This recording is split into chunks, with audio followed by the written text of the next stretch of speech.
Good morning students. BEd first year के paper contemporary India and education समकालीन भारतीय समाज और शिक्षा के अंतर्गत आज हम देखने वाले हैं त्रिभाषा सूत्र की संकल्पना।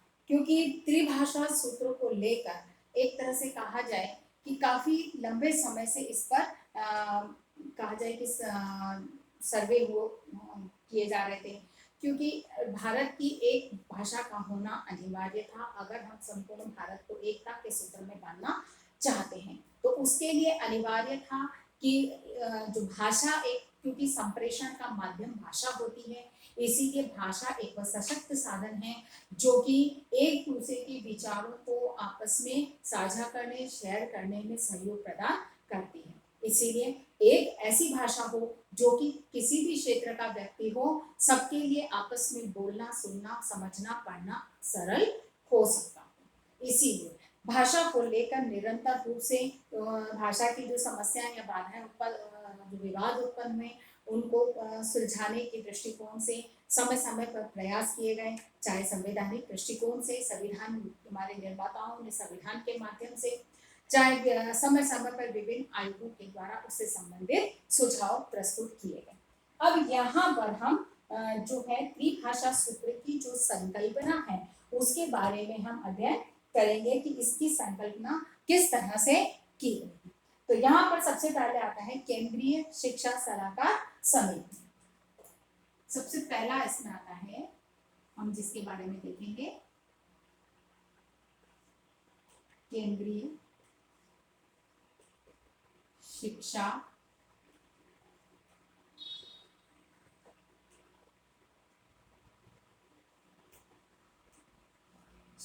सलाहकार परिषद समिति।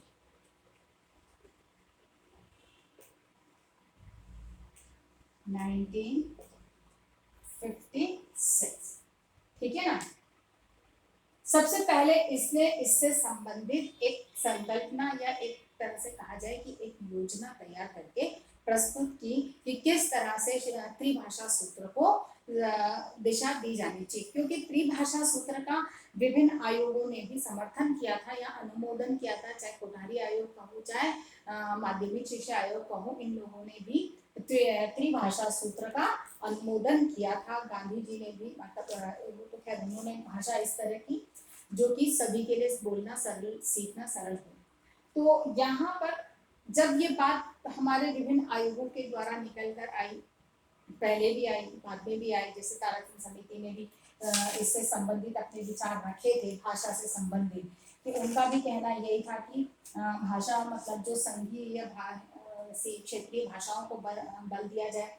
फिर राधाकृष्णन आयोग ने सबसे पहले जो था वो त्रिभाषा सूत्र का प्रतिपादन या उन्होंने समर्थन किया था। उसके बाद में इससे संबंधित बार बार इसका दिया गया। तो यहाँ इस चीज को समझना, उसी त्रिभाषा सूत्र की संकल्पना जो कि उसके आधार पर जो एक योजना तैयार की गई, उसमें प्रथम संकल्पना इसमें दो तरह से दी गई।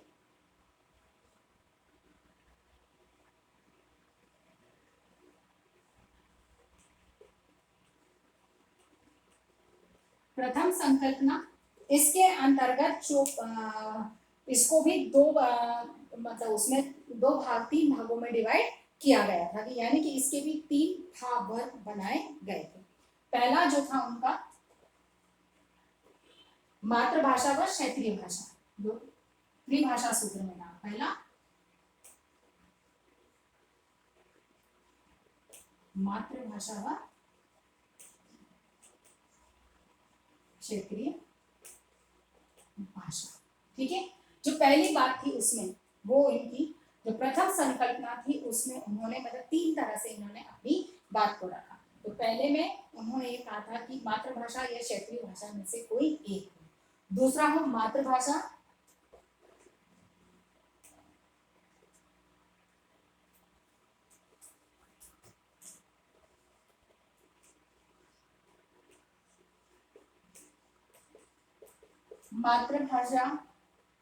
और क्षेत्रीय भाषा का सम्मिलित पाठ्यक्रम, मातृभाषा व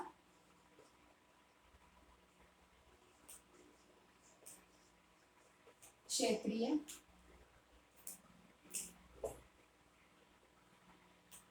भाषा का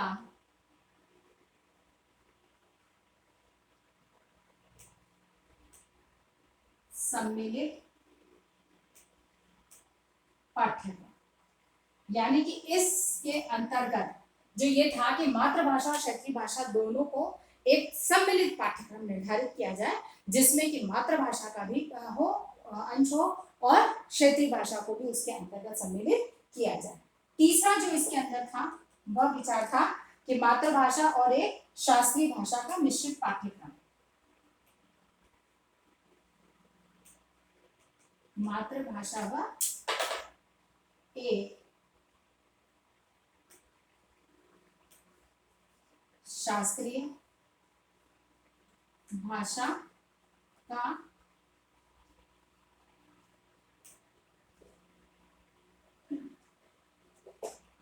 मिश्रित पाठ्यक्रम। ठीक है, यानी कि यहाँ पर उन्होंने किसी एक को न देकर, और या चाहे यहाँ पर मातृभाषा और क्षेत्रीय भाषा को लो, या फिर यहाँ इस जगह मातृभाषा और शास्त्रीय भाषा, जैसे कल हमने परसों देखा था कि शास्त्रीय भाषाएं कौन कौन सी हैं। 2004 से लेकर 14 के बीच में 6 भाषाओं को शास्त्रीय भाषा का दर्जा दिया गया है, जिसमें कन्नड़ है, मलयालम है, तेलुगु है, संस्कृत है, उड़िया है। इन भाषाओं को जो शास्त्रीय भाषाओं का दर्जा दिया गया है। तो इसी तरह से मातृभाषा और शास्त्रीय भाषा, किसी एक शास्त्रीय भाषा का मिश्रित पाठ्यक्रम तैयार किया जाए, इसी आधार पर इसका। और जो इसमें चौथा जो दिया था इन्होंने, वह दिया था पाठ्यक्रम की जो रूपरेखा थी वो क्षेत्रीय भाषा और एक शास्त्रीय भाषा का मिश्रित पाठ्यक्रम। क्षेत्रीय भाषा व एक शास्त्रीय भाषा का मिश्रित पाठ्यक्रम। ठीक है ना, यानी कि यहाँ केवल एक जगह इन्होंने मातृभाषा या क्षेत्रीय भाषा को स्थान दिया, बाकी सब जगह उनका प्रयास ये था कि मिश्रित पाठ्यक्रम को स्थान दिया जाए प्रथम संकल्पना के अंतर्गत। अब प्रथम संकल्पना के पहले भाग में ये चीज थी जो हमने प्रथम संकल्पना के पहले भाग में ये थी। दूसरे के अंदर जो उन्होंने दिया था उसमें उन्होंने हिंदी या अंग्रेजी, इसी का जो सेकंड था उसमें उन्होंने कहा था हिंदी या अंग्रेजी। यानी कि इनमें से एक भाषा कोई भी हो, और दूसरी जो भाषा थी इसमें त्रिभाषा सूत्र के अंदर, उसमें हिंदी या अंग्रेजी में से कोई एक भाषा हो सकती है। फिर तीसरी जो इन्होंने यहां पढ़ ली थी,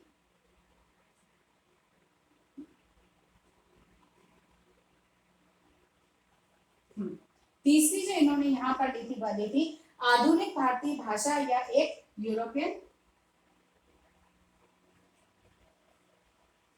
आधुनिक भारतीय भाषा, जिसको कि संविधान के द्वारा जो संविधान की अनुसूची में जहां सम्मिलित किया गया उनमें से कोई एक भाषा, आधुनिक भारतीय भाषा या एक यूरोपीय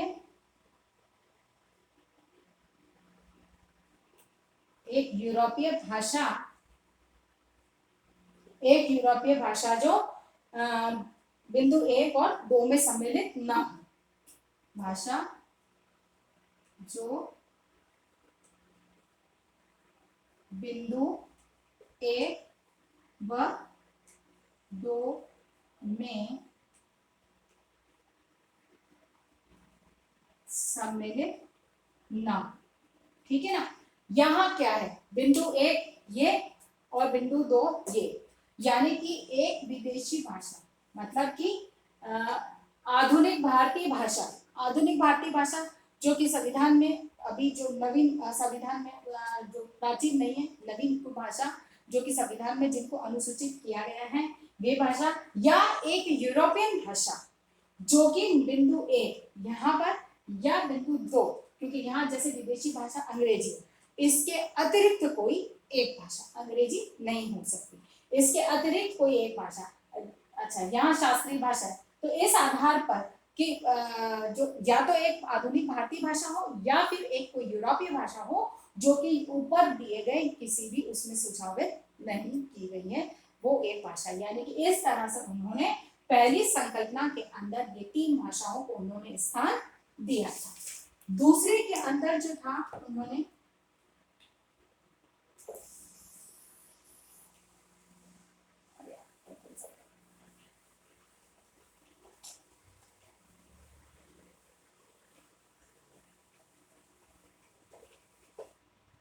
दूसरी संकल्पना में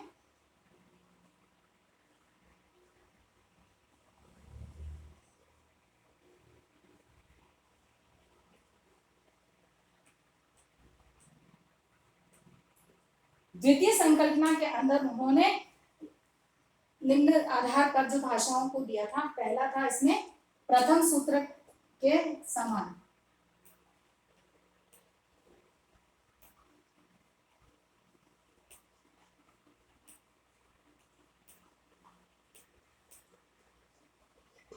दूसरा दिया था अंग्रेजी या आधुनिक भारतीय भाषा, अंग्रेजी या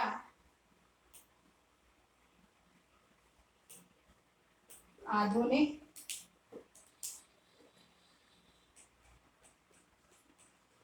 भारतीय भाषा, और तीसरे में हिंदी, अहिंदी भाषी क्षेत्रों के लिए, हिंदी अहिंदी भाषी क्षेत्र, ठीक है ना। अब जो द्वितीय संकल्पना थी, द्वितीय संकल्पना के अंदर उन्होंने तीन भाषाओं की चर्चा करी जिसमें प्रथम सूत्र के अनुसार, ठीक है ना, यानी कि प्रथम संकल्पना के अंदर जो दिया गया है उसके अनुसार एक निर्धारित किया जाए। फिर द्वितीय इसमें दूसरी भाषा तो जी थी वाली अंग्रेजी या फिर कोई एक आधुनिक भारतीय भाषा जिसके बारे में पहले भी उन्होंने चर्चा करी, और एक जो तीसरा इसमें सम्मिलित किया था वो था कि हिंदी उन क्षेत्रों के लिए जहां पर हिंदी नहीं बोली जाती है, अहिंदी भाषी क्षेत्र, ठीक है। अब दूसरा जो था इन्होंने यानी कि दो तरह से इसकी संकल्पना प्रस्तुत की थी केंद्रीय सलाहकार समिति के द्वारा। दूसरा था त्रिभाषा सूत्र, त्रिभाषा सूत्र 1961 में जो त्रिभाषा सूत्र प्रस्तुत किया गया था वो निम्न अनुसार प्रस्तुत किया गया था। इसमें हिंदी भाषी राज्यों के लिए,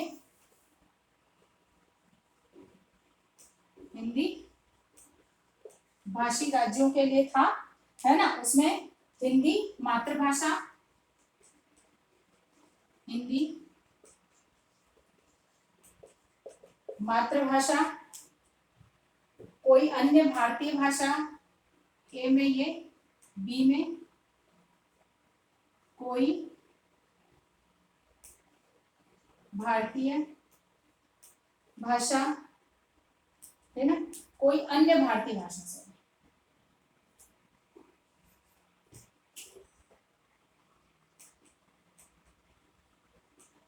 अन्य भारतीय भाषा, और तीसरा जो था इसमें वो थी अंग्रेजी, ठीक है। अहिंदी भाषी क्षेत्रों के लिए, अहिंदी भाषी क्षेत्रों के लिए इन्होंने दिया था एक क्षेत्रीय भाषा,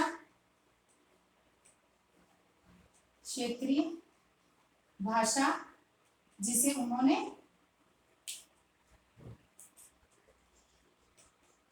मातृ भाषा भी कहा, ठीक है।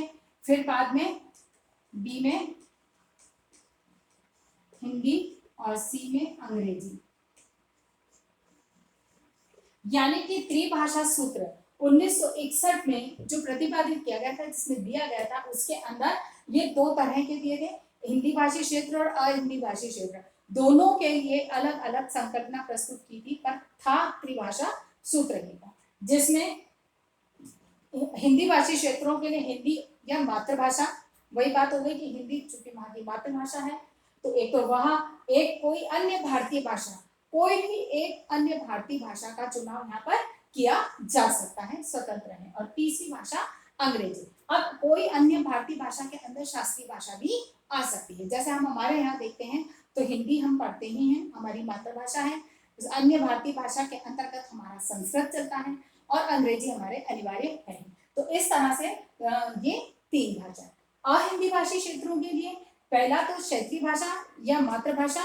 क्षेत्रीय भाषा जिसको कि उन्होंने मातृभाषा से भी कोट किया है, यानी कि क्षेत्रीय भाषा को उन्होंने बल दिया है कि जो अहिंदी भाषी क्षेत्र। दूसरा उनमें हिंदी, क्योंकि ये अहिंदी भाषी क्षेत्र है, इसीलिए अन्य किसी भारतीय भाषा के स्थान पर उन्होंने क्या दिया, हिंदी को स्थान दिया है कि हिंदी वहां पर होनी चाहिए। और तीसरा है अंग्रेजी, क्योंकि अंग्रेजी अब तक हमारे चली आ रही थी और चूंकि ये कहा जाए कि संपूर्ण कार्य अंग्रेजी में हो चुका था, अंग्रेजी का प्रभाव बढ़ चुका था, तो हम उसे यहाँ से नहीं हटा सकते थे, इसीलिए यहाँ पर भी मतलब कि एक तरह से अंग्रेजी को भी यहाँ पर पूर्ण स्थान दिया गया।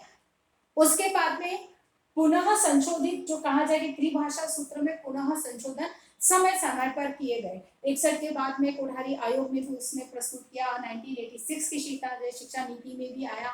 अभी एनईपी 2020 के अंदर भी उसके बारे में एक प्रत्यक्ष अप्रत्यक्ष कहा गया है। तो एक तरह से कहा जाए कि जब जब शिक्षा से संबंधित सुधार किए गए तब तक उसमें पुनः संशोधन किए जाते रहे और त्रिभाषा सूत्र को यथावत, यानी कि राधा कृष्णन आयोग ने जहाँ त्रिभाषा सूत्र को प्रस्तुत किया था, उस तब से लेकर इस त्रिभाषा सूत्र को एक नई दिशा प्रदान करने का निरंतर प्रयास किया जा रहा। आशा करती हूँ कि इस बात को आपको समझ में आई होगी। चूंकि अभी यह टॉपिक कंप्लीट नहीं हुआ है और एक प्रभावी प्रश्न इसमें नहीं बन सकता, इसीलिए हम नेक्स्ट वीडियो में क्वेश्चंस देंगे इससे रिलेटेड। अपनी बात को समाप्त करने से पहले कोविड-19 की इस महामारी के दौर में अपने आप को सुरक्षित रखें, सरकार की दी हुई गाइडलाइन का सख्ती से पालन करें, डबल मास्क लगाकर रहें। अगर आप घर में भी किसी से बातचीत करते हैं तो मास्क का उपयोग करें, सोशल डिस्टेंसिंग का पालन करें और अपने हाथों को समय समय पर सैनिटाइज करते रहें। स्वस्थ रहें, सुरक्षित रहें। धन्यवाद।